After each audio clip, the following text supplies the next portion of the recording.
नमस्कार साथियों, अपने YouTube चैनल आगे की सोच में आप सभी का हार्दिक स्वागत एवं अभिनंदन करता हूं।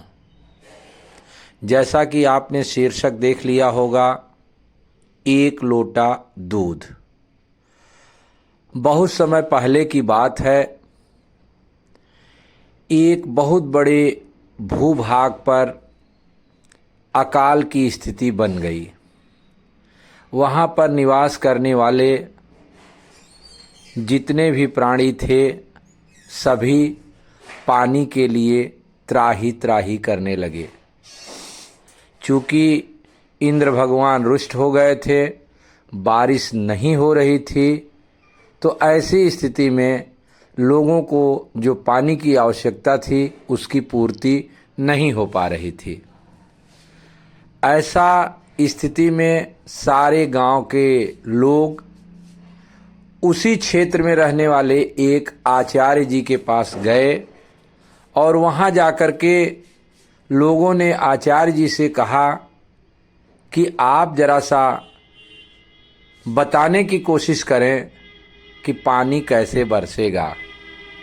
अगर पानी नहीं बरसेगा तो फसल कैसे होगी, और फसल नहीं होगी तो हमारे खाद्यान्न की स्थिति फंस जाएगी, और अगर खाद्यान्न नहीं होंगे तो जीवन कैसे चलेगा, जीव जंतु कैसे जीवित रहेंगे, पर्यावरण कैसे रहेगा। एक तरह से इस विषमता से आप हम लोगों को बचाने का काम कीजिए।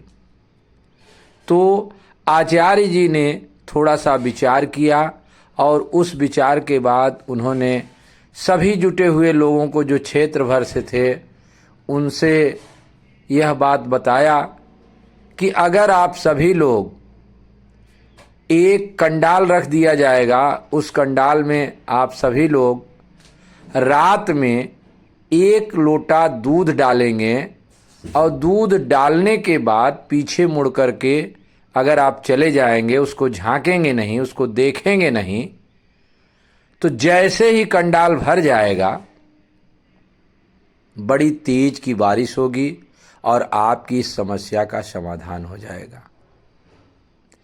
पूरे क्षेत्र वाले प्रसन्न हो गए। उन्होंने कहा, कौन सी बड़ी बात है, हम सभी लोग इस कंडाल को दूध से भर देंगे और दूध से भरते ही जब जलावृष्टि होगी तो हमारी समस्या का समाधान निकल आएगा। तो सभी लोगों ने तय किया कि आज रात को उस कंडाल में दूध डालने का काम किया जाएगा। रात हुई, सभी लोग एक एक लोटा उसमें ला करके दूध डालने लगे, जैसा कि उनको बताया गया था। लेकिन पूरा कंडाल जब भर गया तब भी पर बारिश नहीं हुई। तो सुबह सब लोग जुटे और उन्होंने कहा कि जो निश्चित स्थान पे कंडाल रखा गया है वह तो भर गया है, लेकिन बारिश नहीं हुई।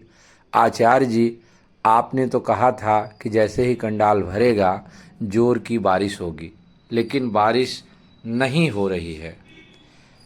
ऐसी स्थिति में आचार्य जी उस स्थान पर जा कर के जब देखते हैं तो उन्होंने देखा कि पूरा कंडाल भरा तो है, लेकिन दूध की जगह पानी से भरा। साथियों, जिस तरह से ये कहा जाता है कि क्या एक व्यक्ति की सोच से पूरे समाज की सोच बदल जाती है, आप इस कहानी में देख रहे होंगे कि एक व्यक्ति के मन में जो ख्याल आया वही ख्याल सबके मन में आ गया। जो यह कहानी में हुआ वह हमारे जीवन में भी हो रहा है। एक के बदलने से समाज बदल जाता है। तो साथियों, जो जिम्मेदारी आपको मिली है, आप शुद्ध अंतःकरण से उन बातों को सोचें जिससे कि आपको ईमानदारी की सीख मिले और ईमानदारी से आप उस कोशिश को करें जिससे समाधान निकल पाए। आज की इस कहानी में बस इतना ही। आगे अन्य किसी शीर्षक पर आपसे अगली वीडियो में बातचीत करूँगा। तब तक अपना ध्यान रखिए। बहुत बहुत धन्यवाद।